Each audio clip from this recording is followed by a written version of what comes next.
Bonjour chers étudiants, bienvenue dans cette chaîne. Alors on va commencer par la première partie de la physiologie animale, c'est la digestion. Qu'est-ce que c'est que la digestion? C'est une simplification du bol alimentaire, c'est une activité mécanique comme il peut être une activité chimique et biochimique. Alors, qu'est-ce que c'est qu'une activité mécanique? C'est une sorte d'aspiration, mastication, déglutition, ébrassage et finissant par un remplissage et vidange. On a l'activité chimique, comme j'ai déjà dit, et biochimique, surtout enzymatique, faisant intervenir des sucs élaborés par des cellules ou ce qu'on appelle des glandes. Alors, il y a plusieurs paramètres qui jouent un rôle très important dans ce processus. On a la température, l'osmolarité et le pH du bol alimentaire. On a aussi la dimension des particules, leur liposolubilité. Qu'est-ce que c'est que leur liposolubilité? Elle peut être soluble et liposoluble. Et on a aussi l'hydrosolubilité seront amenées progressivement par le travail de différents segments de système digestif à des caractéristiques favorables au passage transmembranaire. Alors, passons au schéma suivant. Alors, ce schéma, il présente un appareil digestif. Alors, l'appareil digestif, il est composé de quoi? Il est composé d'un tube digestif et des glandes annexes, qu'on appelle des glandes annexes, qui ne font pas partie de tube digestif et qui ont d'autres fonctions physiologiques diverses. Alors, le tube digestif d'un adulte, il mesure environ 6 mètres de long et il traverse le corps de la bouche à l'anus, comme on voit ici, voilà.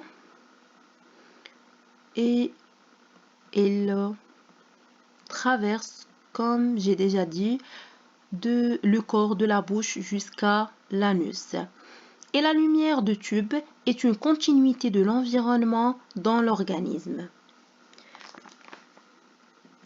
Et pour avoir une idée sur la coupe histologique de ce dernier, alors le tube digestif est un long tube musculaire.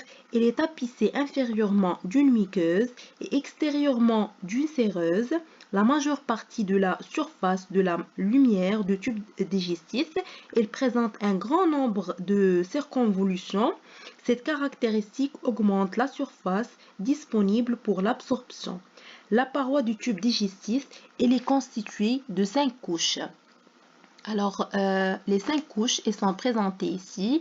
On a la muqueuse, voilà, il est ici, numéro 1. On a la muscularis mucosae. On a la sous-muqueuse. Et on a la musculeuse en 4e étape.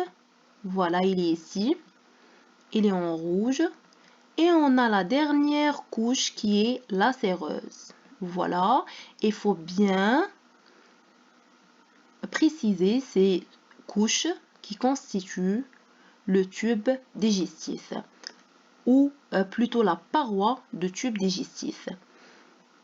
Parce que ça pourrait être une question qui est posée à l'examen.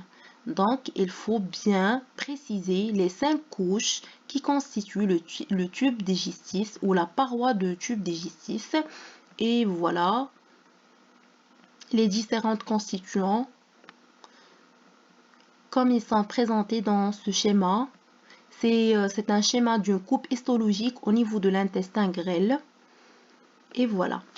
Donc, on va traiter pour la vidéo suivante une coupe histologique, mais elle est différente un peu. Et voilà, je vous souhaite une bonne continuation du cours.